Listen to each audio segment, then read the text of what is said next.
Buenas Hola, tardes. buen día. Hola, buenas tardes. Claro.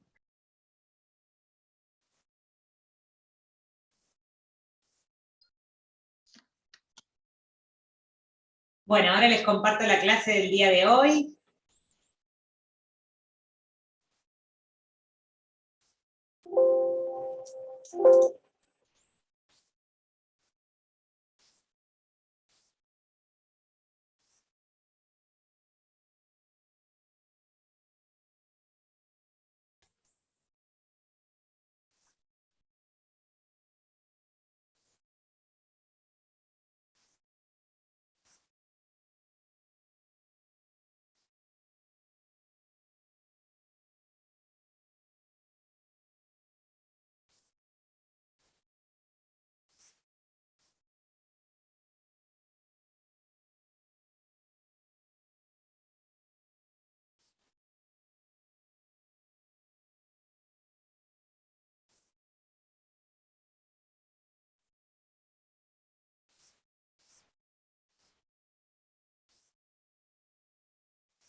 Muy bien. ¿Ahí la vendieron la clase? Ah, vale, el choice. Sí, perfecto. Sí, bueno, vamos a empezar entonces con el choice de hoy, ¿sí? Lo primero que nos pregunta es sobre la Ley de Derechos del Paciente, ¿sí? La Ley de Derechos del Paciente es una ley que, ya como el título lo dice, aborda los derechos de los pacientes, se expide en relación a la historia clínica, a la información sanitaria y sobre el consentimiento informado. Entonces, este primer concepto que nos pregunta es un concepto que se llama directivas anticipadas.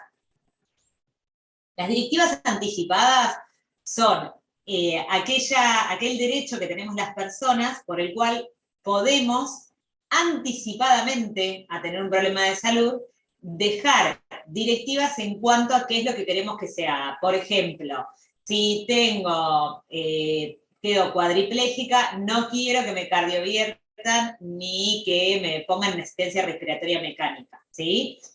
En esas directivas anticipadas, lo que la ley no permite es que uno deje por anticipado prácticas eutanásicas, es decir, no está permitido decir, sí, quedo cuadriplégica, quiero que me inyecten una ampolla de cloruro de potasio si me muero. ¿Sí? No podemos dejar cosas que nos ayuden a morir. ¿Sí? Sí podemos decir, no quiero tal tratamiento, no quiero tal otro tratamiento, quiero tratamiento para el dolor, quiero tratamiento de disnea, quiero cuidados paliativos, pero nada que contemple una práctica eutanásica.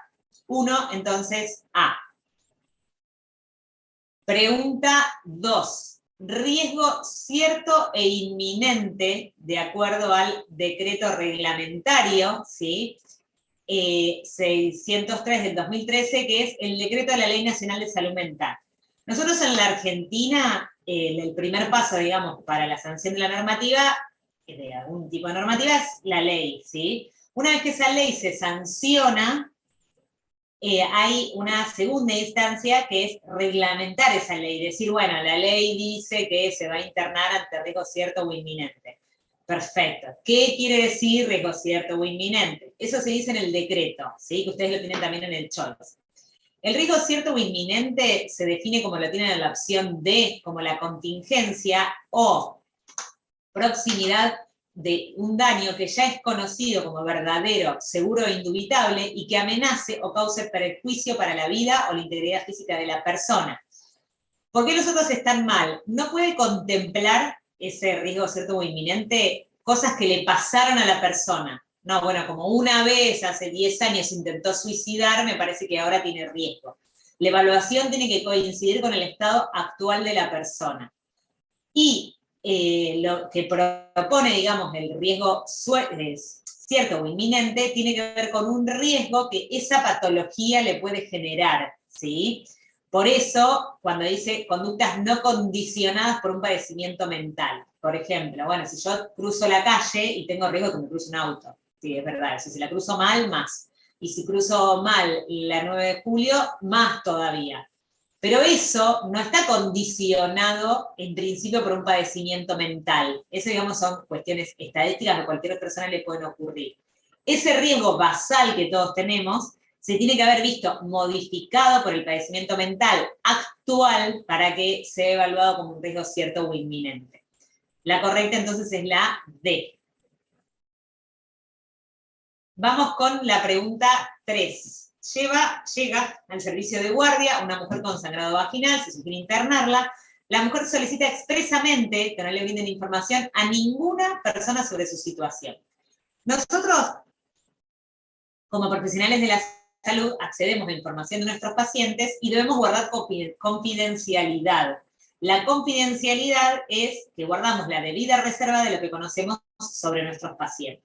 Para nosotros contar esa información que sabemos de nuestros pacientes, necesitamos autorización de los pacientes.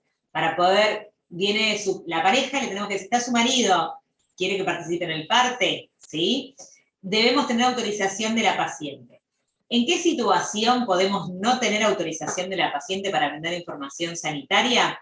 Una es si nos lo pide un juez, nos llaman a declarar en un juicio sobre esa persona y bajo ese contexto judicial podemos contar lo que sabemos de la paciente. Esa es una. La otra es cuando, por la condición de la paciente, no nos puede otorgar ese permiso de contar. Por ejemplo, paciente que llega de vía pública, en coma, iba acompañado de la mujer, que no tuvo ninguna lesión. Cuando atendemos a la mujer nos pregunta cómo está el marido, qué le pasa. El marido está en coma, no nos puede autorizar a que brindemos la información. En tal caso, se la podemos dar a otras personas. Pero debe haber una imposibilidad de que la persona de la que vamos a manejar información nos brinde su permiso.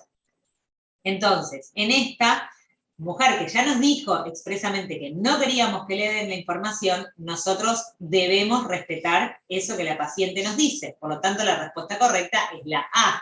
No responder a la exigencia respetando la intimidad de la paciente. Pregunta 4. ¿Cuál de las siguientes no es un canal habilitado para receptar expresiones de voluntad de donación según la ley de trasplante de órganos y tejidos? No es el médico de cabecera, ¿sí? Uno para expresar si quiere ser o no donante de órganos y tejidos. ¿Qué fin le quiere dar a esos órganos y tejidos que va a donar cuando muera? Es decir, si quiere para fines de investigación, si quiere para fines de donación en personas receptoras, si quiere, por ejemplo, para docencia. Todo eso uno lo puede expresar ante INCUCAI, RENAPER, correo, ¿sí? Y en la Autoridad de Salud Jurisdiccional. El médico de cabecera no es suficiente para que nosotros expresemos la voluntad. 4, entonces, la que no es un canal habilitado es la B. 5. Paciente con secreción genital purulenta, en donde sospechamos de una etiología gonocóxica. ¿Cómo se debe notificar al sistema de vigilancia epidemiológica?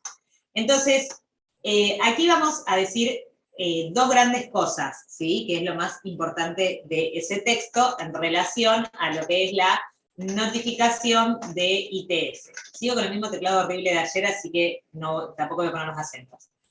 La notificación de las ITS se hace de la siguiente manera. Todas las ITS se notifican de manera semanal y agrupada por edad. Esto quiere decir que una vez a la semana debemos notificar todos los casos que se atendieron de infecciones de transmisión sexual, y en esa notificación vamos a decir de 0 a 4 tantos casos, de 5 a 9 tantos casos, de 10 a 14 tantos casos. Eso es agrupado por edad. Esto tiene dos excepciones. ¿Cuáles son esas dos excepciones? La sífilis congénita y la sífilis en embarazada también se notifica de manera semanal, pero la diferencia es que se hace nominalizado. ¿Qué quiere decir eso? Que no voy a contar palitos, sino que lo que yo voy a hacer es decir, Juana Pérez, de 30 semanas de edad gestacional, BDR positivo, que realiza tratamiento con una dosis de penicilina, repetirá su segunda dosis en tal fecha. nombre y apellido de la persona y cuento el caso, ¿sí? Entonces, lo que ustedes tienen que saber es que todas las ITS, cuando hablamos de ITS nos referimos a gonorrea, clamidia, principalmente, y al resto de la sífilis, sífilis primaria, secundaria, terciaria, sífilis en varones. Ahora, la sífilis congénita y la sífilis en embarazada se reportan también de manera semanal, pero nominalizada. Aquí nos están hablando de una gonorrea. ¿Cómo la reportamos? La correcta es la C, de manera semanal y agrupada por edad. ¿Sí? Vamos con la pregunta 6. Un paciente quiere ser donante vivo de células progenitoras hematopoyéticas para un compañero de trabajo que se encuentra padeciendo una enfermedad oncológica. ¿Qué establece la ley sobre esto? Para ser donante en vida, ¿sí? Lo que la ley dice es que hay que ser mayor de 18 años, ¿sí? Que hay que ser capaz y que hay que tener una relación de parentesco con el receptor, ¿sí? Y para esto establece una excepción, que la excepción es para las células progenitoras hematopoyéticas, en donde, en el caso de las personas mayores de 18 años y capaces, pueden donar células progenitoras hematopoyéticas independientemente de que haya parentesco. Entonces, esta persona que le quiere donar a un compañero células progenitoras hematopoyéticas, la correcta es la D, se puede autorizar independientemente del vínculo con el receptor, ya que se trata de células progenitoras hematopoyéticas. A esto, ahí encima, como la excepción de la excepción, que en el caso, dijimos, de células progenitoras hematopoyéticas, puede ser donante vivo, ¿sí? Mayor de 18 años, capaz, sin parentesco. Estoy diciendo lo mismo que antes, pero al revés. Y también los menores de 18 años es lo único que pueden donar en vida, no pueden donar un hígado, ¿sí? Un riñón, un pedazo de hígado sería. Es lo único que pueden donar en vida, las células progenitoras hematopoyéticas, ahí sí tiene que haber relación de parentesco, ¿sí? Con relación de parentesco. Entonces, si hablamos específicamente de células progenitoras hematopoyéticas, se nos plantean dos situaciones. Si es capaz, mayor de 18 años, le dona a quien quiera, a tal punto que existen, de hecho, bancos de médula ósea, donde uno puede ir, te sacas un análisis, te haces un análisis de sangre, dejan ahí ya guardado y te pueden llamar para que dones para un X, alguien que necesita, ¿sí? Pero eso tenés que ser capaz de mayor de 18 años. Para menor de 18 años, por ejemplo, un hermano que tiene un problema de salud, necesitas eso, que haya relación de parentesco. Bien, pasamos entonces a la pregunta 7, ¿sí? Que habla de un adolescente de 17 años, capaz, que falleció y uno de los progenitores acuerda donar sus órganos, acá ya estamos hablando de donante fallecido, ¿sí? Pero el otro progenitor se opone. ¿Qué dice la ley de trasplante sobre esto? Lo que la ley de trasplante dice es que si se trata de menores de edad, se requiere el acuerdo de ambos progenitores, ¿sí? La oposición de uno de los miembros, uno de los padres, perdón, elimina la posibilidad de llevar adelante la extracción en el cuerpo del menor. Por supuesto que si hubiese un solo padre presente, por ejemplo, que no tiene un solo papá, bueno, eso ya es suficiente. Pero si están los dos padres y uno de los dos se opone, eso elimina la posibilidad de hacer el trasplante. 7, entonces, la correcta es la C. ¿Te puedo hacer una consulta? Sí, claro, Guido. En lo de trasplante no sólido, o sea, el de sangre, el menor de 18 se tienen que cumplir los tres requisitos, o sea, lo de ser parentesco de hasta cuarto nivel, bueno, cónyuge claramente no puede ser, y lo de unión convivencial, ¿podría ser así o tiene que ser sí o sí familiar, lo del cuarto grado? Es hasta cuarto grado de consanguinidad. Y como no hay consanguinidad con un cónyuge o un conviviente, la ley te lo separa. pero con que cumpla con alguno de esos, ya es suficiente, ¿sí? Cuarto grado de consanguinidad es un montón igual. Es como bastante lejano, no es que es hermano nada más. No sé si era esa la pregunta, Ido, o te entendí mal. Claro, si eran los mismos requisitos que para Sí, los menor, mismos requisitos menor de que 18. para un adulto, Ido. Sí, sí. Perfecto, gracias. Es consanguíneo hasta cuarto grado, cónyuge o conviviente con unión de hecho. 8. En relación con el derecho a la intimidad, privacidad y confidencialidad, ¿cuál de las siguientes afirmaciones es correcta para la ley de trasplante de órganos y tejidos? ¿Sí? Nosotros, de manera individual, podemos manifestarnos como dadores o como receptores, ¿sí? Contar, me trasplantaron un riñón, no, doné un riñón, pero desde lo individual.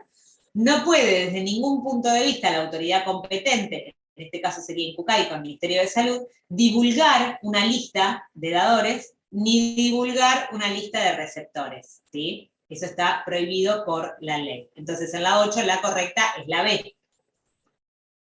9. ¿Cuál es la conducta más adecuada según la Ley de Derechos del Paciente con un paciente lúcido, 75 años, internado, que se niega a ser dializado, luego de que se le haya explicado todos los riesgos que esto tiene? Aquí entramos en el campo de la autonomía del paciente, ¿sí? La autonomía del paciente lo que dice es que las personas tenemos derecho a aceptar o a rechazar determinados procedimientos, incluso cuando nos encontrásemos con una enfermedad terminal, una enfermedad irreversible e incurable. También en esas situaciones podemos aceptar y rechazar procedimientos. En este caso nos están hablando de un paciente que rechaza un procedimiento. La correcta es la D de dedo. Se acepta la decisión del paciente de rechazar el tratamiento, aún sin expresión de causa alguna de su decisión. La primera parte que acepta, listo, estamos todos de acuerdo, el paciente tiene derecho a aceptar o rechazar, no quiere, lo acepto. La segunda parte los podría haber puesto en, ¿qué me quedo? ¿Con la A, que dice aceptar la decisión del paciente y solicitar que exprese los motivos, o con la D? Cuando hablamos de autonomía de la voluntad, además que consiste en aceptar o rechazar, la definición que dice con o sin expresión de causa. Es decir, que nosotros no le tenemos que pedir al paciente que nos detalle por qué quiere algo o por qué no lo quiere, ¿sí? Sino que lo que tenemos que hacer es, si el paciente nos quiere contar sus motivos, perfecto, pero si no, también perfecto, ¿sí? Por eso la más correcta es la D de dedo. Discúlpame, tengo una pregunta con esa, porque yo puse la A, porque la interpreté como que exprese los motivos de la misma, digamos, en la historia clínica, que el médico tenía que escribir y aclarar que el paciente rechazaba el tratamiento. Tenés que poner en la historia clínica rechaza tratamiento, pero no tenés por qué poner motivos de por qué de eso. Okay. Porque Está bien, perfecto. No, eso te dice con o sin expresión de causa la ley, esa sería la diferencia. Gracias. 10. Según el texto Informe Mundial sobre el Envejecimiento y la Salud, este es un texto que nos habla sobre las personas mayores y su salud. Y este texto nos habla de distintos tipos de apoyo para los adultos mayores, que hace que tengan un envejecimiento más saludable. Esos apoyos son 4, que son estos que están acá, ¿sí? Apoyo de valoración, emocional, informativo e instrumental. El apoyo de valoración, la definición es esta, ¿sí? Apoyo para ayudar con la toma de decisiones y obtener la información adecuada y resolver problemas. Por ejemplo, bueno, va al médico, el médico le ofrece cirugía A, cirugía B, la persona que lo acompaña le ayuda a decidir entre cirugía A, cirugía B, ¿sí? El apoyo emocional comprende la amistad, el amor, ¿sí? La comprensión. El apoyo informativo se refiere a los canales informativos, ya sea un folleto, el 147, acá en la ciudad de Buenos Aires, 147, un teléfono en donde, bueno, ¿dónde puedo ir a vacunarme? Tal lugar, tal lugar, tal lugar, tal lugar. ¿Cómo hago para sacar turno en ANSES? De esta manera, ¿sí? A ese tipo de apoyo. Y el apoyo instrumental es el apoyo en las actividades de la vida diaria, ¿sí? Como el ejemplo que tenemos a continuación, que dice, en la 11, ¿no? Dice, usted atiende a Teresa, de 96 años, de edad, quien le comenta que desde que comenzó la pandemia, el encargado del edificio hace la compra de sus alimentos y le ayuda con algunos trámites. ¿A qué tipo de apoyo corresponde este ejemplo? Este es un ejemplo de B, apoyo instrumental, porque es el apoyo en las actividades de la vida diaria. Entonces, nos quedamos, 10 es la A y 11 es la B.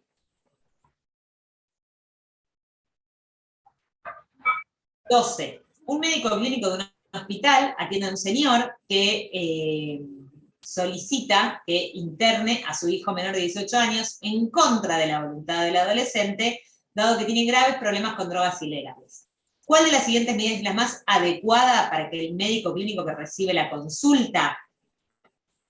La respuesta correcta es la D, citar al adolescente, evaluar riesgo cierto o inminente para definir intervenciones posibles, ¿sí? La ley es muy clara que no se puede realizar un diagnóstico o una internación en salud mental por solicitud de los familiares, ¿sí? Nosotros lo que tenemos que evaluar es ese paciente en particular y evaluar si ese paciente está en condiciones de internarse, primer paso. Segundo paso, si además de estar en condiciones de internarse, como vemos que el adolescente no se quiere internar, si corre riesgo para sí o riesgo para terceros para evaluar qué intervenciones vamos a realizar, ¿sí? ¿Por qué estaría mal la A, que dice el hospital especializado más cercano? Lo que la ley propone es que haya atención y provisión de servicios de salud mental en todas las instituciones de salud. Los pacientes podrían internarse en el Hospital General de Agudos. La B dice, prescribir la internación en acuerdo con la familia y otro profesional que se encuentre de guardia, en realidad se está internando a una persona en contra de la voluntad, y eso de internar a alguien en contra de su voluntad va a depender del riesgo que evaluemos que esa persona corra, ¿sí? Y en realidad el acuerdo, además de eso, no es que se hace con la familia, sino que en tal caso se toma desde el equipo de salud y se da aviso, si nosotros evaluamos que hay riesgo, a el juez. Y la C dice, derivar el caso de servicio social para que realicen la pertinente denuncia debido a la situación de adicciones y conductas delictivas. Nosotros como sistema de salud estamos encargados de custodiar, digamos, la seguridad de esa familia, los delitos que la persona hace. Eso, en tal caso, le corresponderá a las personas afectadas o a nosotros si somos testigos de eso. Pero no porque un familiar nos venga a decir, nosotros vamos a hacer una denuncia, ¿sí? Y entonces la más correcta es la D, citar al adolescente, evaluamos riesgo cierto o inminente. Pregunta 13.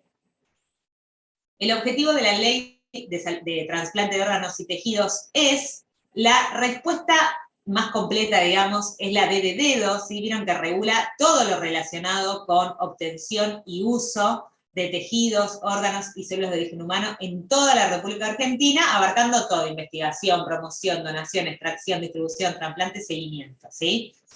Lo que está mal en la A es que habla de públicas, en realidad alcanza a todas las instituciones de salud. Lo que está mal en la B es que está incompleto lo que incluye, al final no es solamente donación, trasplante y seguimiento, sino que va desde investigación hasta el seguimiento. Y lo que está mal en la C es que faltan las células, ¿sí? Porque también aborda las células, recién hablamos de las células progenitoras hematopoyéticas, por ejemplo. Entonces, la definición correcta de forma completa es la D.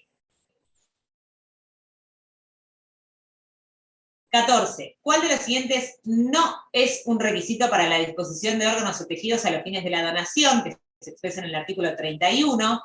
La que está mal es la A, que dice persona de cualquier edad. Cuando hablamos de disposición de órganos, para que uno pueda ir y expresar qué es lo que quiere que se hagan con sus órganos y tejidos una vez que muera, hay que ser una persona capaz mayor de 18 años, ¿sí? No son personas de cualquier edad. Si muere una persona de menos de 18 años, recién habíamos visto que eran los padres los que tomaban esa decisión una vez que había fallecido la persona. Y lo que hay que hacer, sí, lo otro todo es correcto, manifestar voluntad negativa o afirmativa de la donación, restringir el uso, que habíamos mencionado antes de esos órganos, y condicionar la finalidad. Entonces, 14A. 15. Vamos a un texto que todavía no hicimos ninguna pregunta, que es un texto que se llama Terapéutica Racional en Atención Primaria de la Salud, que habla sobre las principales causas de muerte en el mundo. La principal causa de muerte a nivel mundial es la cardiopatía isquémica, ¿sí? En todo el mundo es la cardiopatía isquémica. Ahora, si nosotros dividimos a los grupos de países en 4 grupos, es decir, que lo que hacemos es mencionar a países de ingresos altos, medios altos y medios bajos, también la primera causa de muerte va a ser la cardiopatía isquémica. Mientras que en los países de ingresos bajos, la primera causa de muerte son las infecciones respiratorias. Entonces, la única que nos queda como correcto de esto que agregamos es la B. Las infecciones de vías respiratorias son la principal causa de muerte en los países de ingresos bajos. 15B. En todo el mundo, la primera causa de muerte son las cardiopatías isquémicas. 16. Un paciente va al médico y le pide información por escrito para realizar una interconsulta. ¿Cómo debemos actuar? La interconsulta es un derecho de los pacientes descripta por ley. Por lo tanto, nosotros debemos acceder a ese pedido de información, ya que es un derecho, ¿sí? No es necesario que detalle los motivos, perdón. ¿Por qué está mal la D que dice acceder al pedido y brindar la historia clínica original? Nunca se entrega la historia clínica original al paciente. Cuando un paciente solicita la historia clínica, nosotros le otorgamos una copia autenticada, pero nunca el original, porque el original tiene que quedar en la institución al menos 10 años desde la fecha de la última evolución. 17. Actividad física moderada. Hay distintos modos de clasificar la actividad física según la intensidad. Uno de ellos es a través de lo que se llama los METs, ¿sí? Que son los equivalentes metabólicos. Una actividad que consume MET entre 1 y 3, ¿sí? Es lo que se llama leve. El que tiene más de 6 es la actividad que se llama vigorosa. No le pongo acá porque no es que se limite a 9, más de 6 puede ser 12, 15, por ejemplo, ¿sí? Más de 6 es vigorosa o intensa. De 3 a 6 es moderada. La correcta entonces es la A. 18. Punto de corte para el cálculo de los años potenciales de vida perdidos. Los años potenciales de vida perdidos son una medida de muerte prematura. Y lo que indican es cuántos años antes falleció una persona de los 70 años, que es lo que se toma como punto de corte, promediando la esperanza de vida a nivel mundial. Esos 70 años no son para la Argentina nada más, es como un indicador internacional, ¿sí? Dicen, bueno, son esos 70 años. Considerando esos 70 años, si por ejemplo una persona muere a los 50, aporta 20 años potenciales de vida perdidos, ¿sí? Entonces, aquí, el punto de corte, la respuesta correcta es la C, 70 años. 19. En un concurrido bar de un hospital que tiene acceso a todas las personas, conversan en voz alta una médico y una psicóloga acerca del pronóstico de una paciente allí internada. La nombran por el apellido, dando detalles de su situación clínica. ¿Qué derecho del paciente se vulnera en esta situación? El derecho es la confidencialidad. Lo que permite el derecho a la confidencialidad es nuestra obligatoriedad de secreto profesional, pero la obligatoriedad es nuestra responsabilidad. El derecho es la confidencialidad, por eso la correcta es la A. Y bueno, las otras no eran, trato digno y autonomía son otras cosas. 19 entonces, A. Perdón, ¿te puedo hacer una pregunta? ¿Sí? Justamente porque mi duda era con secreto profesional. O sea, secreto profesional está bien, pero cuando se habla de parte del profesional sería. ¿Cuál es la obligación de los profesionales de la salud con respecto a la información del paciente? Secreto profesional. Perfecto, gracias. Es como lo mismo, mirado, por eso está puesto como tramposo, mirado del otro lado. Para garantizar el derecho a la confidencialidad del paciente, nosotros estamos obligados a guardar secreto profesional. Gracias. No, por favor. 20. Según la ley de trasplante de órganos, tejidos y células, la ablación de órganos y tejidos en vida con fines de trasplante, recuerdan que habíamos dicho antes, ¿se acuerdan los requisitos? Personas capaces, mayores de 18 años y que existe esta relación de parentesco, ¿sí? Entonces, la única correcta es la C. 21. ¿En qué plazo se debe notificar al juez luego de la internación de un paciente con un trastorno psiquiátrico, luego de que firme el consentimiento informado? Ante una internación en salud mental, en la que nosotros tenemos un consentimiento informado válido, firmado por la persona, no es necesario notificar al juez.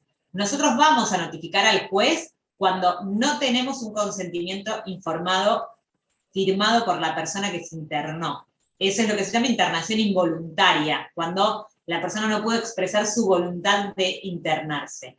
Si la persona expresó su voluntad de internarse, procedemos como con cualquier internación, no damos aviso al juez. La correcta en esta situación de que tenemos firma de consentimiento informado es la B, no es necesario notificar.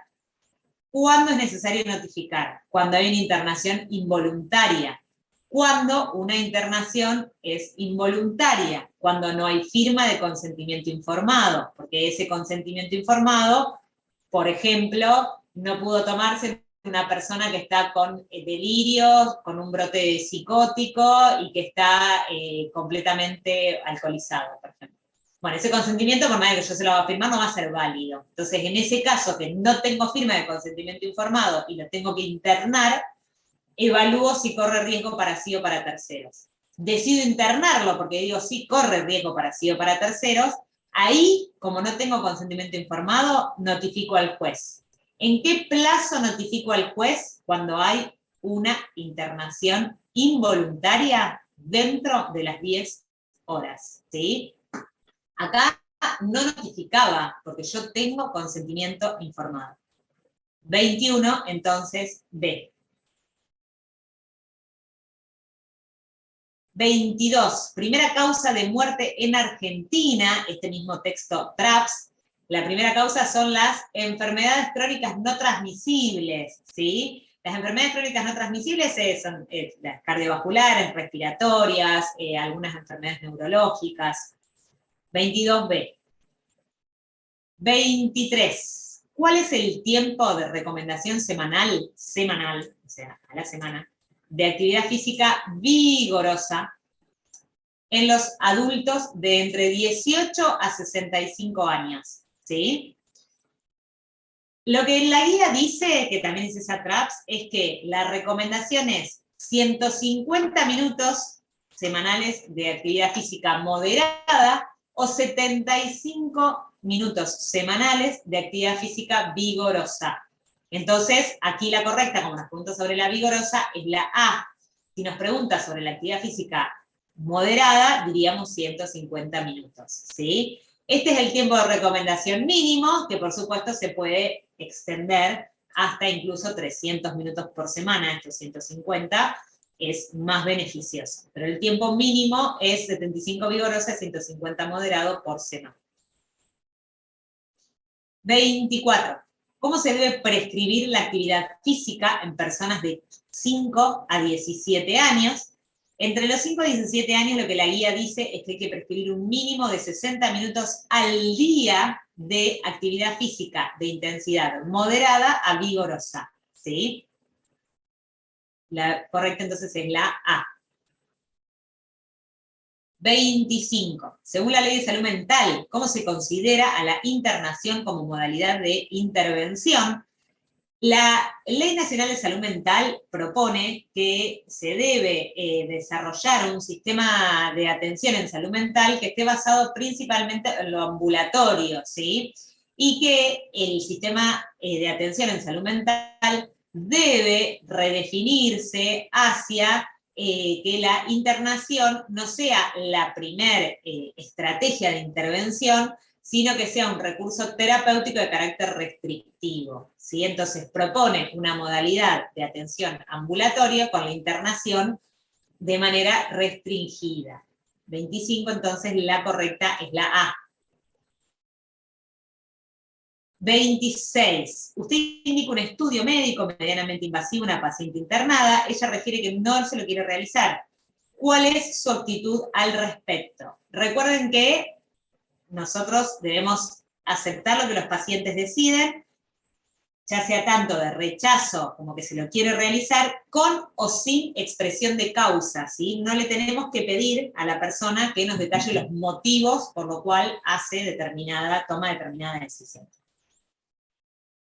26, entonces, la correcta es la opción A. 27.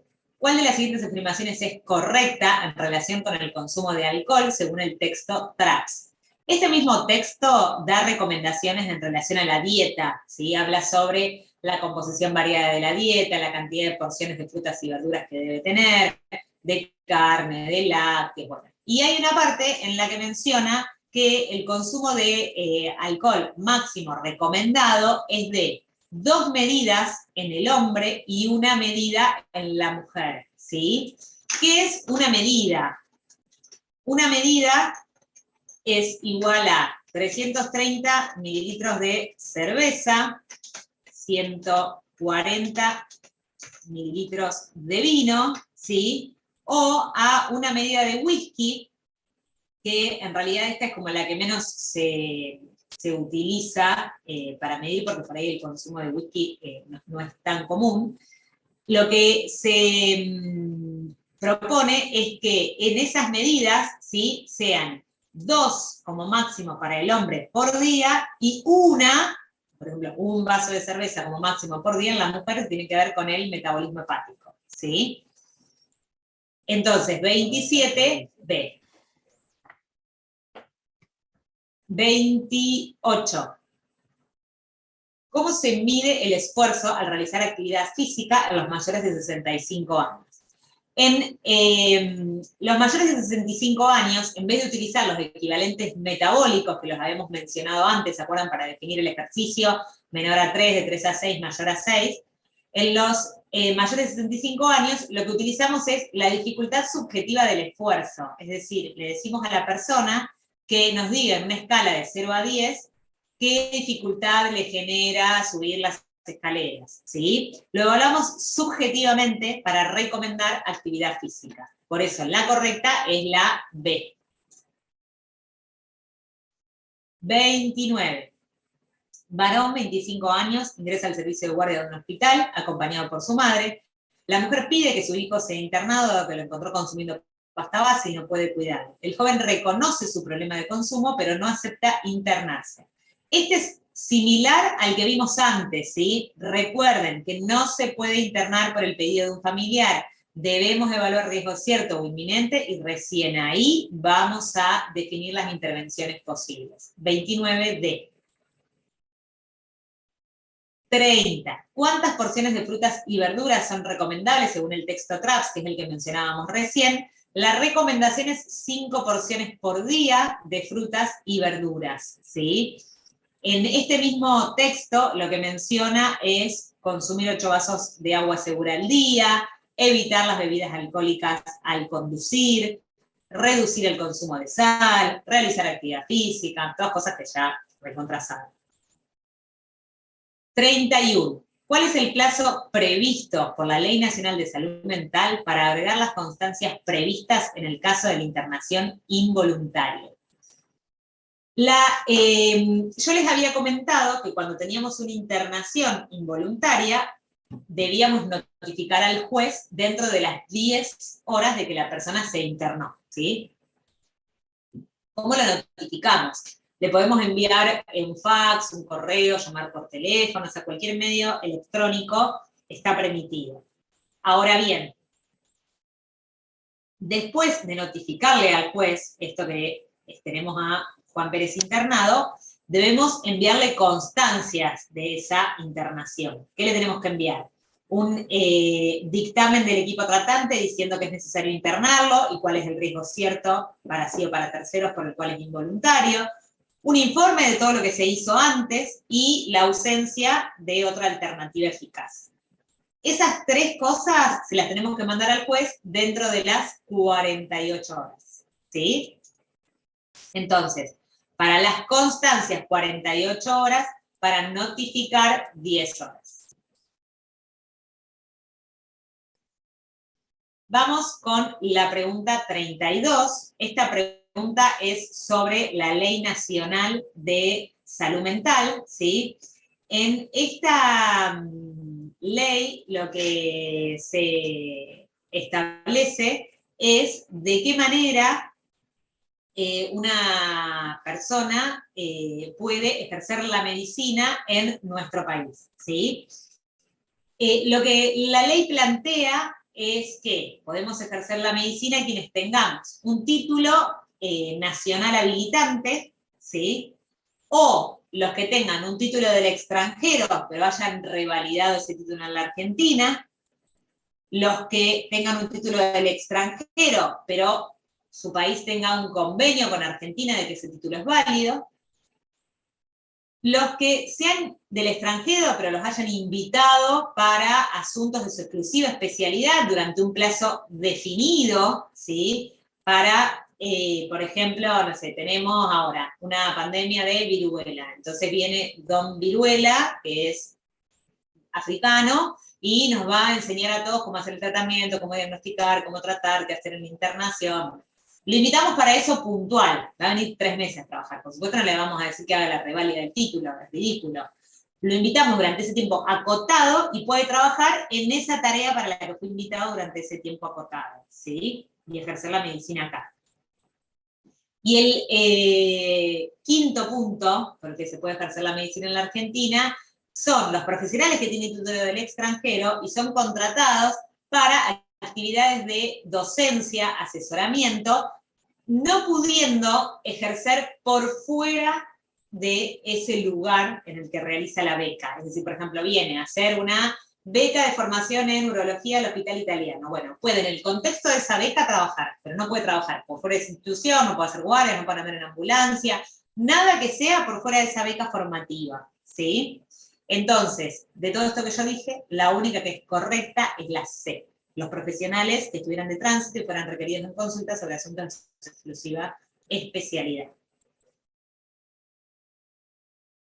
33. La Ley de Ejercicio de la Medicina, Odontología y Actividades de Colaboración detalla esta ley tanto cosas que tenemos prohibidas, cosas para las que estamos obligados y cosas que tenemos permitidas. Dentro de las obligaciones, ¿sí?, dice que estamos obligados a prestar la colaboración que nos sea requerida por las autoridades sanitarias en caso de epidemias, desastres u otras emergencias, ¿sí?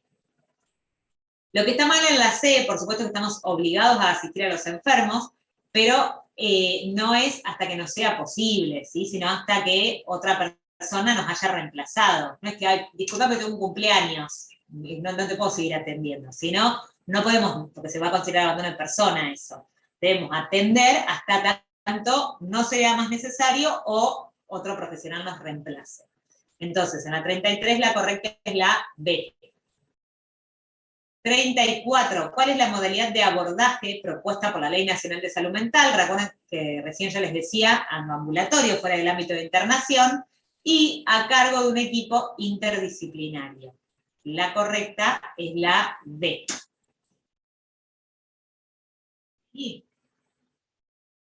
Sí.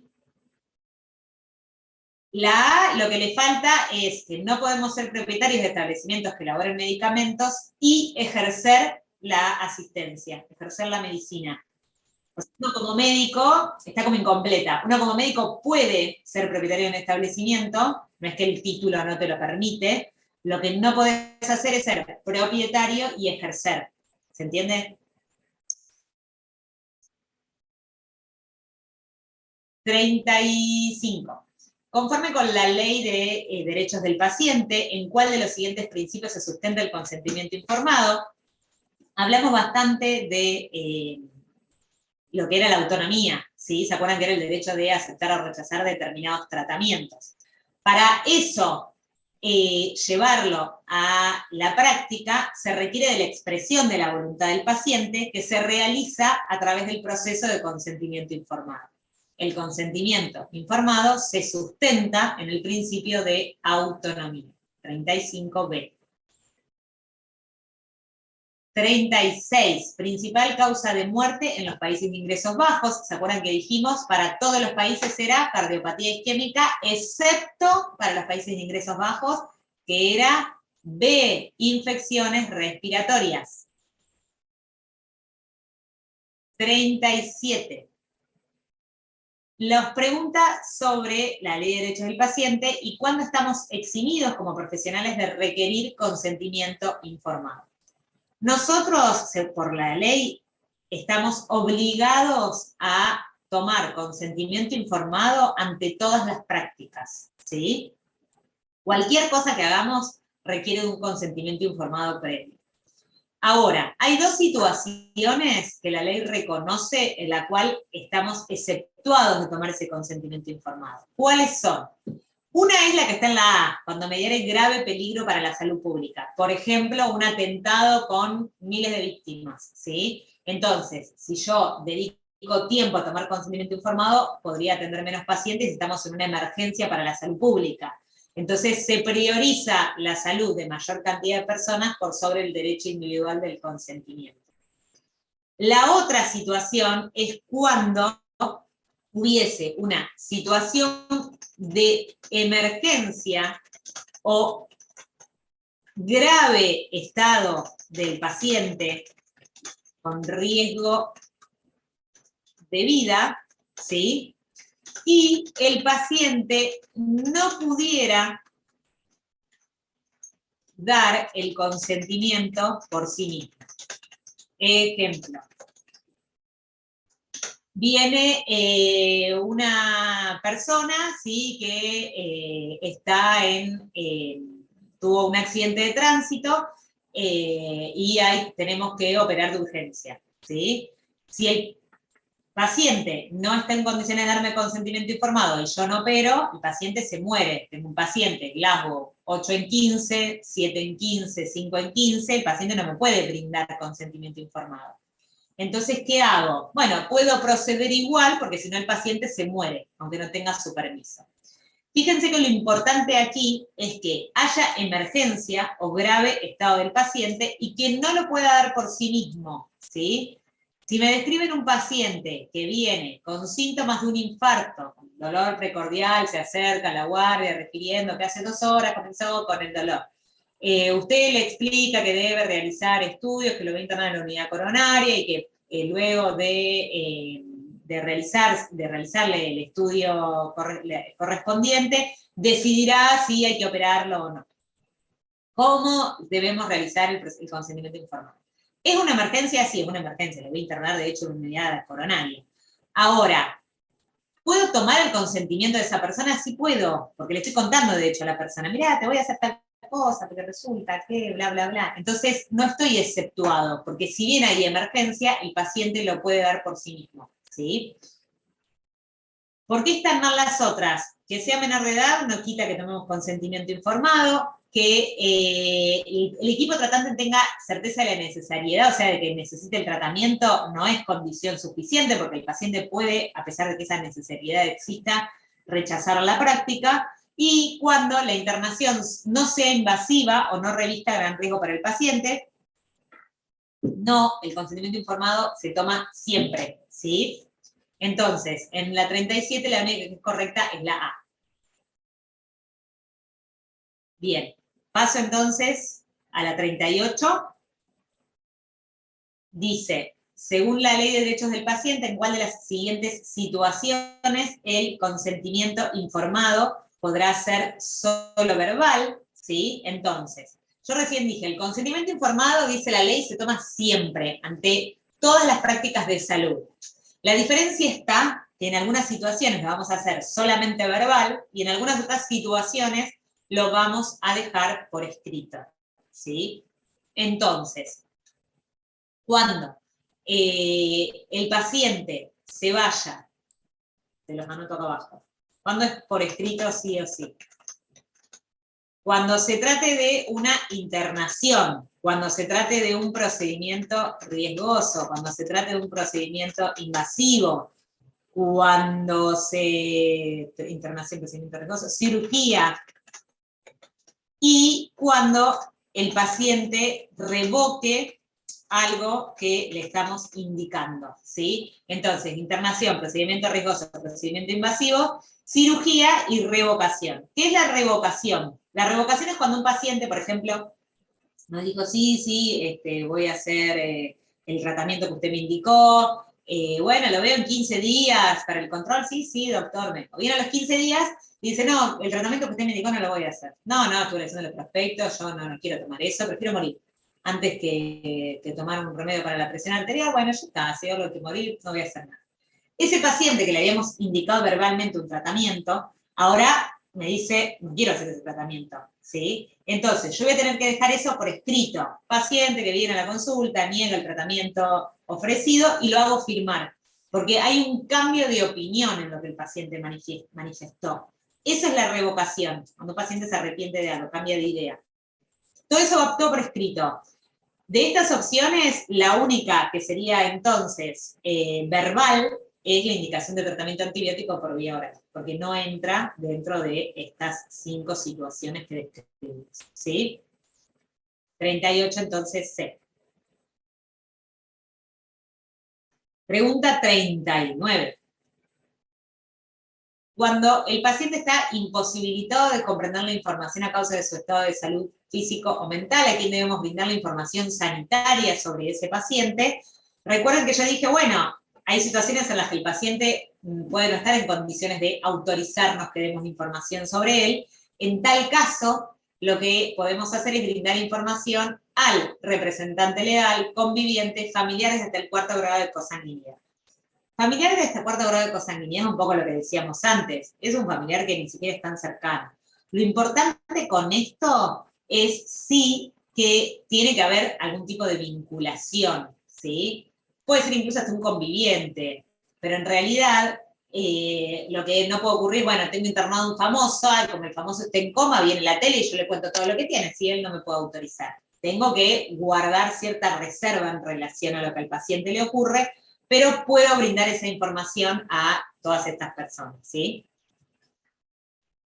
40. En un hospital de la ciudad se está desarrollando una investigación en el área de pacientes trasplantados. José lo trasplantaron y le ofrecen un protocolo de investigación. ¿Qué debemos hacer?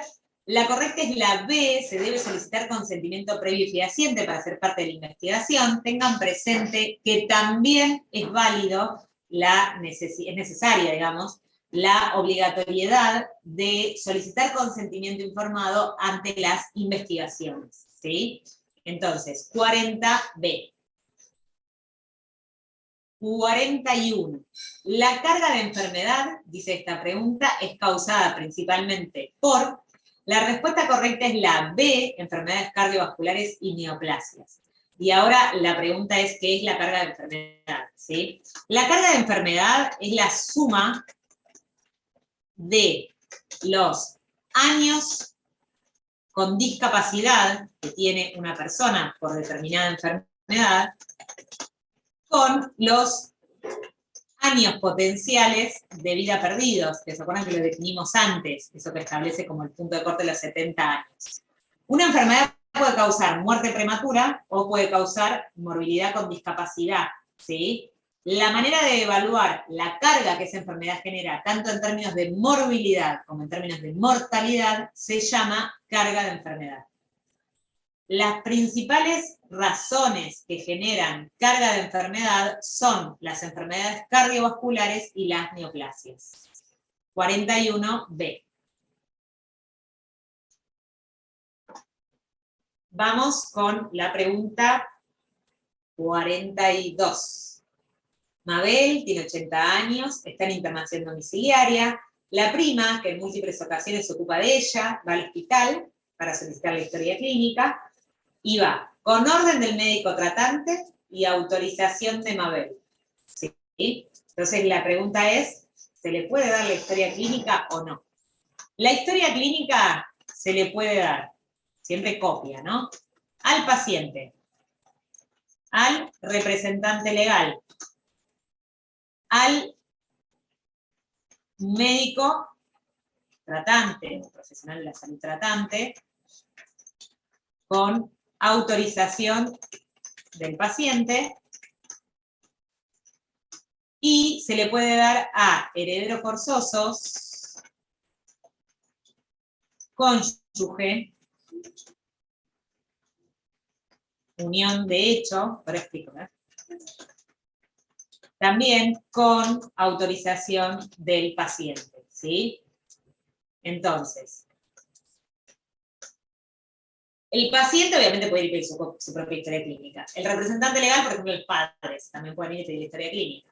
Médico tratante con autorización del paciente, ¿sí? Se refiere a el médico que hace una orden y dice, bueno, anda a buscar una copia de la historia clínica al hospital en donde se atendía habitualmente, ¿sí?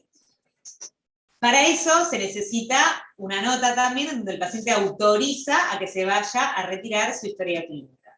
Y luego los herederos forzosos, el cónyuge o una persona conviviente en unión de hecho es un trámite legal, si vendría a ser como una unión civil, digamos, con autorización del paciente también puede ir. En esta pregunta va la prima de Mabel, ¿con qué va? Con orden del médico tratante y autorización de Mabel. ¿Cumple con alguno de los requisitos para que pueda pedir una copia de la historia clínica? Sí, cumple con esta. Entonces, le podemos brindar la copia de la historia clínica, ¿sí? La correcta es la C. 42C. Pasamos entonces a la pregunta 43. ¿Cuál es el cáncer que causa mayor mortalidad? ¿Sí? El cáncer que causa mayor mortalidad es pulmón, en toda la población argentina. Si separamos varones de mujeres, en varones sigue siendo pulmón, en mujeres es cáncer de mama. ¿Sí? Entonces, pulmón para todas las personas, incluyendo varones y mujeres, pulmón para varones, mama para mujeres. 43, entonces, A. 44. ¿Cuándo los médicos podemos actuar aunque los pacientes no hayan dado consentimiento informado? ¿Sí? Entonces, la habíamos planteado ya antes, vuelvo a esto, que era esto. Si había grave peligro para la salud pública, una situación de emergencia y el paciente no puede dar por sí mismo. ¿Sí? Esas eran las dos situaciones en las que estábamos exceptuados de tomar consentimiento informado. Entonces, aquí, ¿qué es lo que estamos describiendo? La correcta es la D, que dice que el paciente o representante legal no puede darlo ante una situación de riesgo de vida. Lo que está mal en la A dice, cuando los médicos evalúen que se debe actuar inmediatamente, si el paciente está en condiciones de dar el consentimiento informado, la ley establece que hay que tomarlo. La B dice, en situaciones de riesgo de vida, está incompleta, ¿sí? La C dice, en caso de que sean menores de 18 años, no es una cuestión de la edad, sino que tiene que ver con el riesgo que la persona tenga y si puede o no brindar su consentimiento informado. La única que está completa de forma total es la D. 45. Un paciente con diagnóstico de cáncer está en la fase terminal de su enfermedad. ¿Qué derechos le asisten? ¿Sí? Los pacientes tienen derecho, dice la ley, a preservar la mejor calidad de vida posible hasta su fallecimiento, que vendrían a ser los cuidados de fin de vida, ¿sí?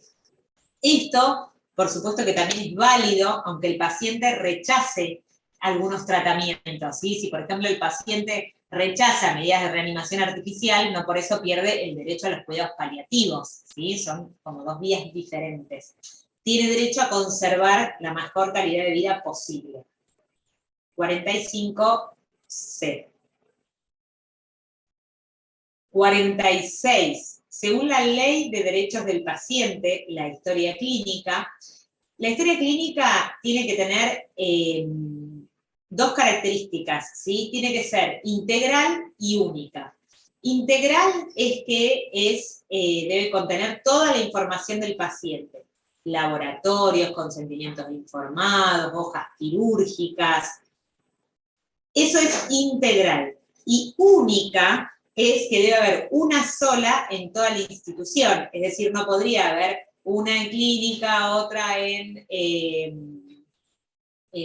cirugía, una fichita en oftalmo, otra fichita en dermato. Sino que lo que debería ocurrir es que haya una sola para toda la institución. Entonces, la correcta es la D de dedo, debe ser integral y única para el establecimiento, ya sean públicos y privados. Asimismo, la misma ley acepta el formato electrónico para las historias clínicas. 47. ¿Cuál de las siguientes afirmaciones es correcta en relación a la alimentación de acuerdo a las guías alimentarias para la población argentina? ¿Sí? La correcta es la C, se debe comer una porción de carne y huevo por día. De frutas y verduras, ya habíamos dicho 5, ¿sí? De agua eran 8 vasos de agua segura al día, eso darían 2 litros, más o menos. De carne, bueno, la correcta es 1, y de grasas por día se establecen 2 porciones de grasa por día según ese documento, ¿sí? Entonces, 47, C. 48. ¿Cuál de las siguientes es la primera causa de muerte en los países de ingresos medios bajos? ¿Se acuerdan que dijimos que tanto para los países de ingresos altos y medios bajos, la primera causa es cardiopatía isquémica? 48A. 49. ¿A quiénes se responsabiliza de carácter de depositarios de la historia clínica? Una tercera característica que menciona la ley es que la historia clínica es inviolable, es decir, que no pueden alterarse su contenido y que debe resguardarse durante un periodo que la ley determina. Los responsables de guardar esa historia clínica son los establecimientos públicos, privados y los profesionales de la salud que actúen como titulares de los consultorios privados. La respuesta correcta, entonces, es la C. Bien, pasamos entonces a la pregunta 50. Un paciente nos pide la historia clínica porque quiere pedir una segunda opinión. Ya habíamos visto en otra pregunta que los pacientes tenían derecho a la interconsulta, ¿sí? Que entonces en la otra pregunta nos había pedido un resumencito, se lo dábamos. Acá viene y nos pide la historia clínica. ¿Qué debemos hacer desde la institución? La institución le debe entregar una copia de la historia clínica autenticada por autoridad competente. La historia clínica es del paciente, por lo tanto, a su solo requerimiento se le debe dar una copia, ¿sí? ¿Cuánto tiempo hay para que la institución entregue la copia de la historia clínica? 48 horas. 50, entonces, C. 51. En un hospital de la ciudad de Buenos Aires, un médico de guardia decide tomar una muestra a un paciente porque está haciendo un protocolo de investigación. Los papás desconocen de esta práctica. ¿Cuál es la legalidad de esta situación y por qué? Esta situación es claramente ilegal. Para realizar cualquier tipo de procedimiento requerimos del consentimiento informado de los padres. Y esto alcanza también, como dijimos antes, a las actividades de investigación. 51, entonces, la correcta es la C. 52. En relación al reposo, según el documento TRAPS, cuál vamos a elegir como correcta. El reposo tiene un gasto energético de 1 MET. De hecho, MET, vieron que habíamos dicho que eran los equivalentes metabólicos. Y se denomina así porque equivale, ¿sí?, a lo que el cuerpo gasta en reposo. Entonces, en reposo gasto 1 MET. Si yo te digo, esta actividad gasté 5 MET, quiere decir que gasté 5 veces lo que mi cuerpo gasta en reposo, ¿sí? Por eso partimos siempre, vieron que una actividad leve es una actividad que va de 1 a 3 METs. En la 52, la correcta es la B. 53. Una mujer de 40 años es llevada durante la madrugada por la policía a la guardia de un hospital. Evalúan riesgo cierto o inminente para sí o para terceros. Se procede a la internación involuntaria. ¿Se acuerdan que era cuando no teníamos el consentimiento informado de la paciente? ¿Cuál es el primer paso que tenemos que dar? ¿Sí? La opción correcta es la C, ¿se acuerdan que notificábamos en un plazo máximo de 10 horas? Y el segundo paso que habíamos dicho, ¿cuál era? En 48 horas sumábamos toda la documentación de la persona. ¿Por qué está mal la A? Porque dice, toma consentimiento informado. Si me están hablando de una internación involuntaria, de una persona que tiene delirios, que tiene ideas de agresión, y no está en condiciones, ese consentimiento no va a ser válido. No podemos hacerla firmar un consentimiento informado. Recuerden que la atención puede realizarse en cualquier hospital, no es necesario que sea un hospital especializado en salud mental, ¿sí? Y lo que se hace con esta paciente es se le interna igual, se comienza tratamiento y se notifica al juez de esa paciente que se tiene. 53, entonces, C. 54. Usted es médico de terapia intensiva y tiene que brindar información sobre el deterioro inminente de un paciente a su cargo. Cuando salimos al pasillo, el único familiar presente es la sobrina. ¿Cómo actuamos? Recuerden que si el paciente no me puede brindar consentimiento para que yo cuente información sobre él, estábamos autorizados, ya que estaba imposibilitado de brindarme ese consentimiento. Entonces, nosotros, ante esa situación, podemos brindarle la información, ya que la sobrina se encuentra dentro de estos familiares del 4º grado de consanguinidad que habíamos mencionado antes. La correcta es la C. 54C. 55. La ley de ejercicio de la medicina prohíbe a los médicos. La A dice, extender certificados de los pacientes fallecidos bajo su asistencia, eso de hecho es una obligación, ¿sí? La B dice, anunciar por cualquier medio especializaciones reconocidas por la Secretaría de Estado de Salud Pública, eso lo tenemos permitido, lo que no podemos es anunciar especializaciones que no tenemos. La C dice, vender cualquier clase de medicamentos, eso lo tenemos prohibido, ¿sí? Y la D dice fiscalizar y controlar el cumplimiento de las indicaciones que impartimos, esa está dentro de nuestras obligaciones, ¿sí? Entonces, la única que tenemos prohibida de estas es la C. 56. Nosotros trabajamos en un hospital, viene Martina, 27 años, que llega inconsciente, necesita una cirugía exploratoria, los padres le ruegan que le salve la vida. Entre las pertenencias se encuentra una directiva médica anticipada firmada por escribano público y 2 testigos, donde manifiesta expresamente el rechazo al tratamiento propuesto, ya que es testigo de Jehová, ¿sí? Ante ello, ¿qué hacemos? Recuerden que las directivas anticipadas son válidas siempre y cuando estén dadas ante el escribano público y con la firma de 2 testigos. En este caso, estas directivas anticipadas cuentan con ese cumplimiento, ¿sí? Con lo que dice la ley.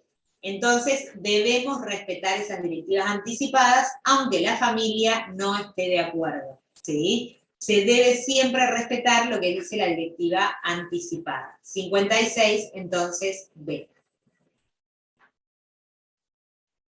57. ¿Qué establece la Ley Nacional de Salud Mental en relación con la firma del dictamen profesional del servicio asistencial que realice la internación.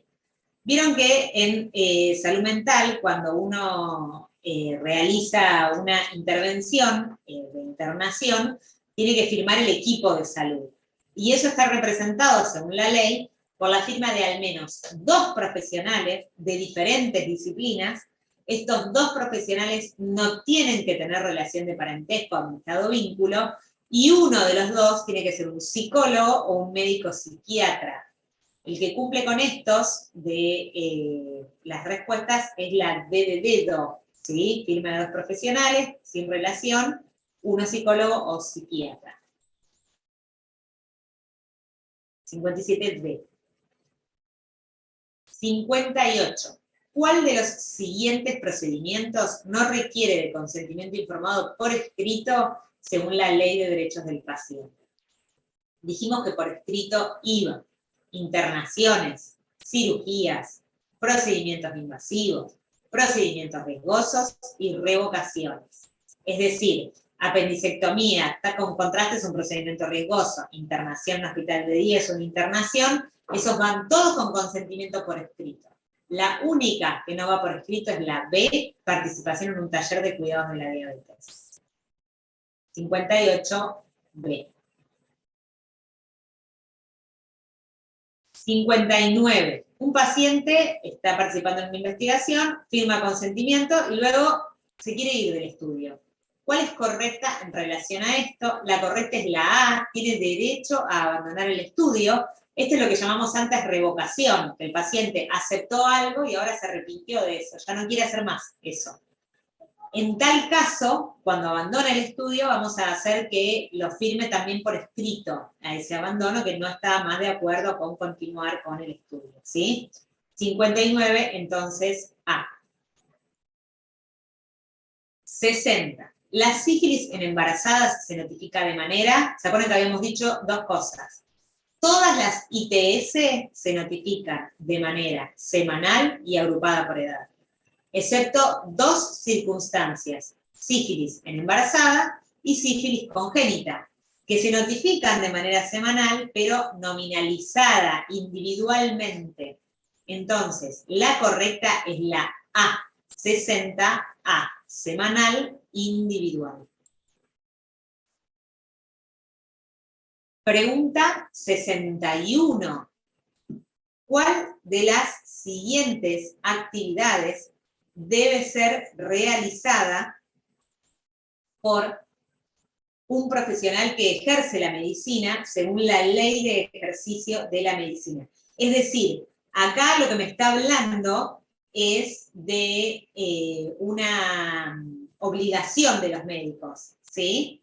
Entonces, en este caso, obligación es extender los certificados de función de los pacientes fallecidos bajo su asistencia, obtener beneficios de laboratorios, anunciar agentes terapéuticos e inducir a los pacientes a proveerse en determinadas farmacias, son situaciones que tenemos prohibidas, ¿sí? Y la C es la obligación, lo que debemos realizar. 61, C, entonces. 62. De acuerdo al TRAPS, enfermedades crónicas no transmisibles, la mortalidad por cáncer más frecuente en mujeres, ¿se acuerdan que habíamos diferenciado? Mujeres de varones, ¿sí? En donde en los varones era pulmón y en las mujeres mama. Entonces 62, A. 63. ¿Qué contempla el cálculo de la carga de enfermedad? Recuerden entonces que sumábamos 2 cosas. Los años de vida con discapacidad, que me hablaban de la morbilidad que genera una enfermedad, y de los años de vida potencialmente perdidos, que me hablan de muerte prematura. Entonces sumamos mortalidad y morbilidad a esa carga. La correcta en la 63 es la C. 64. Luego de la anamnesis y el examen físico de un adolescente de 16 años con secreción genital, el médico sospecha de enfermedad pélvica inflamatoria. ¿Cuál es la conducta más adecuada? ¿Sí? Entonces, estamos sospechando de una infección de transmisión sexual. No está dentro de sífilis en embarazada y de sífilis congénita. Entonces, ¿qué hacemos? Notificamos de manera semanal y agrupada por edad. ¿Sí? Escucho como de fondo a alguien, no sé si me quieren preguntar algo. En tal caso, si quieren volver a preguntar, porque yo seguí hablando y no escuché nada. Bien, entonces 64B, ¿sí? Porque estamos dentro de las ITS y no es ninguna excepción. 65. Teniendo en cuenta la Ley Nacional de Salud Mental, ¿quién dispone la internación involuntaria de un paciente? Esta ley tiene como propósito siempre mencionar al equipo tratante. Por eso mismo, cuando habla, por ejemplo, de cómo se firma una historia clínica en un paciente internado, te dice de al menos 2 profesionales, uno de los cuales tiene que ser psicólogo o psiquiatra. Es decir, que habla de la interdisciplina en esta atención del paciente. Por lo tanto, la internación involuntaria se evalúa también desde el equipo tratante. La respuesta es la B. A veces les pasa que, como menciona que uno le tiene que avisar al juez y el juez se va a expedir en relación a eso, eligen el juez. ¿Por qué estaría mal? Nosotros decidimos la internación involuntaria de un paciente con el equipo de salud, al paciente lo internamos y ya lo empezamos a tratar. El juez por ahí en expedir se tarda 3, 4 días y el paciente quizás hasta ya se puede alta, pero nosotros ya lo internamos al paciente, ya tomamos las medidas terapéuticas que decidimos para ese paciente. El paciente se interna con un criterio terapéutico, no se interna con un criterio legal. Luego el juez se va a expedir al respecto de eso, pero la disposición inicial siempre es del equipo tratante, ¿sí? Entonces, por eso en la 65 la correcta es la B. 66. ¿Quién o quiénes están facultados para tomar decisiones sobre alta de internación o permisos de salida? Del mismo modo que una internación es dispuesta por un equipo de salud ante criterios terapéuticos, el alta del paciente también se define por criterios terapéuticos. No está preso el paciente que necesita que el juez lo libere, ¿sí? El paciente lo tenemos internado dependiendo de si debe o no internarse, ¿sí? Debe o no permanecer internado. Si ya está bien, ya se va de alta. Entonces, en la 66, la correcta es la C. Me pregunta Viviana, ¿en qué caso se hace notificación inmediata e individual? De lo que nosotros vemos juntos, de nada, ¿sí? Pero, por ejemplo, notificación inmediata e individual se hace con COVID. Eso ustedes lo van a ver en otras guías. De la bibliografía que tenemos juntos, en realidad, de lo que es ITS, nada se hace de manera inmediata. Inmediata es dentro de las 24 horas. En la guía que ustedes tienen, sobre, que lo ven en clínica esto, sobre infecciones respiratorias agudas graves, las infecciones respiratorias agudas graves, de determinadas circunstancias, se notifican de forma inmediata, individual, ¿sí? Pero son casos que están por fuera de esta bibliografía. 67. ¿Cuál es la primera causa de discapacidad en varones en Argentina? ¿Sí? ¿Se acuerdan que dijimos que la carga de enfermedad era la suma de los años de vida con discapacidad y de los años potenciales de vida perdidos? De los años de vida con discapacidad, la principal causa en varones de discapacidad es la cardiopatía isquémica. Y en mujeres es la depresión en Argentina, que causa discapacidad, ¿sí? Entonces, cardiopatía isquémica en varones, depresión en mujeres. 67, entonces, como nos pregunta por varones, es la A. 68. En el texto sobre abordaje de la morbimortalidad adolescente por causas externas, esta es la primera pregunta de este texto, menciona que la mortalidad en adolescentes, este texto aborda, ¿sí?, la relacionado con morbimortalidad producida por accidentes, homicidios o suicidios, que es todo lo que se denomina causas externas. En adolescentes, ¿sí? En adolescentes lo que se ve es que que ocurre por causas externas son en su mayor parte muertes evitables, es decir, que con una intervención oportuna podrían no haber ocurrido, ¿sí? Estas muertes ocurren principalmente en varones, estas muertes por causas externas, están asociadas principalmente a accidentes, ¿sí? Entonces, si hablamos de la epidemiología de las causas externas en adolescentes, ocurren principalmente por causas evitables, ocurren principalmente en varones, ocurren principalmente por accidentes. Eso es lo que aborda este texto. Entonces, de estas, la respuesta correcta es la C. 69. ¿Cuál de las siguientes actividades puede, se está permitido, que sea realizado por un profesional que ejerce la medicina? La A es la correcta, ¿sí? Que dice anunciar procedimientos, técnicas, acordes a la enseñanza de la facultad.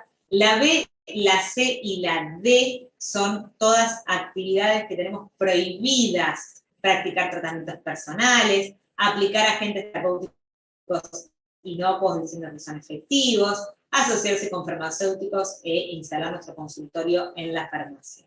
69, entonces, A.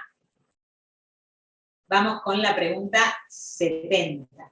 Un hombre que está internado, tiene una enfermedad irreversible, avanza en su proceso de muerte.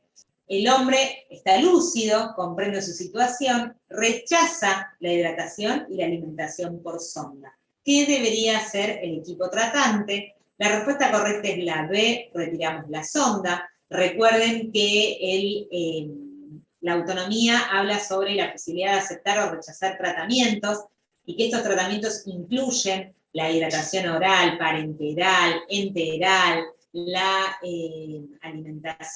hidratación, todo lo que sea reanimación artificial, incluye todas esas prácticas, ¿sí? Entonces, la correcta es la B. 71. ¿Cuál es la primera causa de años de vida con discapacidad en el mundo? De acuerdo con el texto TRAPS. Antes yo les había dicho para Argentina, ¿se acuerdan que dijimos cardiopatía isquémica en varones, depresión en mujeres? Ahora, en el mundo, es tanto para varones como para mujeres la misma causa, que es desórdenes depresivos unipolares. 71C. 72. ¿Cuál es la primera causa de muerte por cáncer en varones? La respuesta correcta es la A, pulmón. 73. El mismo texto sobre causas externas que resumimos recién, habla sobre las características de la mortalidad por causas externas en adolescentes. Recuerden que habíamos dicho que era más frecuente en varones, que era más frecuente por accidentes. Le agregamos ahora otros dos datos más. Ocurre principalmente entre los 15 a 19 años y no representa un grupo etario importante en mortalidad. No es que los adolescentes son los que más mueren, claramente eso no, ¿sí? Preocupa, y está abordado en la guía, porque ocurre por muertes evitables, lo que decíamos recién. O sea, esas muertes, si bien no son tantas en cantidad, podrían prácticamente el 100% evitarse, ¿sí? Es por ello que es un tema de importancia priorizada. Entonces, recuerden que es más frecuente en varones, por eso está mal la A. La B representa un grupo etario minoritario en la mortalidad, ¿sí? La C, lo correcto sería decir que ocurre principalmente entre los 15 a 19 años, y la D es correcta, está representada principalmente por los accidentes. 73D. 74. En relación a los factores de riesgo para ACV, de acuerdo a la guía TRAPS, recuerden que para el ACV lo que tenemos como factores de riesgo son la hipertensión arterial y el tabaquismo. A mayor cantidad de cigarrillos consumidos, mayor es el riesgo de accidente cerebrovascular. Y como factor protector tenemos el ejercicio para ambos tipos de ACV, tanto para el hemorrágico como para el isquémico. Se ha demostrado que el consumo de alcohol en dosis bajas, es decir, más bajo que las medidas permitidas que habíamos mencionado antes, actuarían como protectores. Esto tendría que ver con la vitamina E, que es un antioxidante, que suelen tener esas bebidas alcohólicas, ¿sí? Incluso está descrito más para determinado tipo de bebida. Pero no a cualquier dosis. Hay un punto en que ese consumo de alcohol en exceso aumenta las probabilidades de tener un accidente cerebrovascular. Entonces, la única que nos queda como correcta es la D de dedo. La hipertensión arterial es el predictor de riesgo más importante para ACV. 75. Un paciente está internado por COVID, se deterioró su función pulmonar, fue intubado de urgencia, voy a la sala de espera, está su compañero de estudio, y es conviviente ese compañero. ¿Le puedo dar la información? Se la puedo dar, ya que no puedo pedir la autorización al paciente porque está imposibilitado de brindarme esa información. Entonces, la correcta es la A, brindo la información. ¿Se acuerdan que las personas legitimadas para recibir información son los representantes legales, cónyuges, convivientes o familiares hasta el 4º grado de consanguinidad? Entonces, en la 75, la correcta es la A. 76. La ley de trasplante de órganos, tejidos y células excluye algunas células de la normativa, ¿sí? ¿Cuáles son las células que excluye? No están incluidas las sangre y sus hemocomponentes para fines transfusionales. Obviamente todo lo que es la donación de sangre no está incluido dentro de esta ley, que es mucho más estricta en cuanto a los organismos donde se realizan la procuración, la ablación, el trasplante, el seguimiento, qué profesionales lo pueden hacer. Es otra normativa diferente para los fines transfusionales, ¿sí? Entonces, lo excluido es sangre y sus hemocomponentes, ¿sí? 77. En la institución en la que trabajamos, están confeccionando un procedimiento en relación a las historias clínicas. ¿Cuál es el paso durante el cual se deben guardar las historias clínicas en esa institución? Recuerden que son 10 años desde la fecha de la última evolución. Es decir, yo veo hoy a un paciente 7 de junio de 2022, la historia clínica la tengo que guardar hasta 7 de junio de 2032. Son 10 años de la última fecha que aparece en la historia clínica. 77, entonces, B. 78.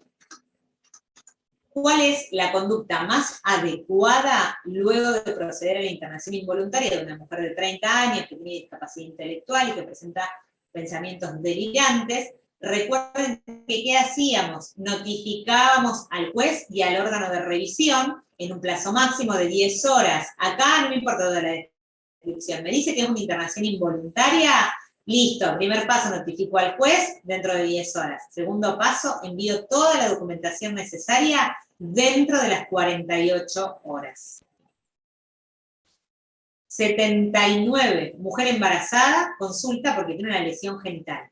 Al examen físico tiene una úlcera indurada, no dolorosa, en región genital. ¿Cuál de las siguientes es correcta en relación con la notificación? Tenemos una embarazada, estamos sospechando de sífilis, ¿sí? Entonces, la correcta es la C, sospechamos sífilis en embarazada, notifico de manera semanal e individual. La notificación que hacemos nosotros los médicos, ¿sí? Es una notificación con la sospecha. El que hace la confirmación es el laboratorio. No pongan nunca que para hacer una notificación esperan a los resultados del laboratorio, porque eso es la notificación que hace el laboratorio. Nosotros, desde el punto de vista clínico, notificamos con una sospecha clínica. Ahí ya elevamos la ficha de notificación. Luego el laboratorio confirmará o descartará esa hipótesis, ¿sí? Entonces, en la 79, la correcta es la C. Sospechamos sífilis, la persona está embarazada, por lo tanto es una sífilis en embarazada, está dentro de las excepciones que se hacen de forma individual, la correcta es la C. Y 80, Laura tiene 35 años, se propuso como donante vivo de parte de hígado, ¿sí? cómo se debe proceder para ello, ¿sí? Recuerden que cuando una persona se propone como donante vivo y cumple con los requisitos, ¿cuáles eran los requisitos? Ser capaz, mayor de 18 años, que tenga relación de parentesco con el receptor y que ese trasplante demuestre que no va a ser muy riesgoso para el donante y que va a ser beneficioso para el receptor. ¿Se cumple con todo eso? Debemos tomar consentimiento informado. ¿De quién? Del donante y del receptor. Y una aclaración con esto es que nosotros tomamos consentimiento informado del donante y deben pasar 48 horas hasta efectivizar la extracción del órgano del donante vivo. En esas 48 horas la persona puede cambiar de opinión. Es decir, que no sería válido, bueno, listo, dale, firmo ahora y me entro a operar. Tienen que pasar por lo menos 2 días para que la persona piense ese proceso con tiempo y tenga tiempo de arrepentirse y se puede arrepentir hasta el momento mismo de la cirugía. Entonces, la correcta es la B, se debe instrumentar consentimiento informado, libre y voluntario. Bien. ¿Me quieren preguntar algo? ¿Que volvamos sobre alguna pregunta?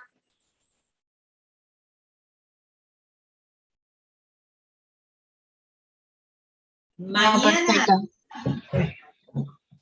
mañana tenemos entonces lo que son las guías de atención de violencia de género en el primer nivel de atención, de violencia familiar en el primer nivel de atención, la ley de protección integral de las mujeres y la guía de atención integral de personas trans, ¿sí? Todo eso lo vemos en el Choice de mañana con la misma modalidad de hoy de 80 preguntas, ¿sí?